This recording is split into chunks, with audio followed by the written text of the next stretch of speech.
अरे माँ विलन भाई, क्या कर रहे तुम ये? आज अपन गटर में से गैस भी निकालेंगे और मोदी जी को सही भी साबित करेंगे, क्योंकि मोदी जी ने बोला था कि प्लेट लेके गटर में डाल के उन्होंने गैस बनाई थी। ठीक है, तो अपन ये पहला गटर में डालेंगे पाइप को और फिर ये प्लेट लगाएंगे। हाँ, ये गटर है, गटर में पहुंच गई। ठीक है, अब अपन गैस जला के देखेंगे गैस जलती है या नहीं। ठीक है,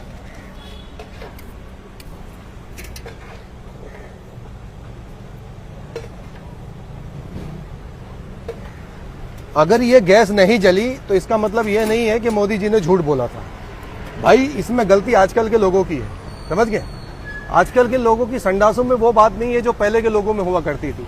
और मोदी जी ने 20 साल पहले गैस निकाली थी गटर में से, तो पहले के लोग तगड़े थे, तगड़ा हकते थे, तो उनकी संडासों में दम था। आज के लोग पिज्जा बर्गर खाने वाले, इनकी संडासों में वो बात नहीं है जो पहले के लोगों में थी, समझ गए? वीडियो को ज़्यादा से ज़्यादा शेयर करना भाई। इस तरह की वीडियो पूरी दुनिया के अंदर फैलना चाहिए और सबको पता चलना चाहिए।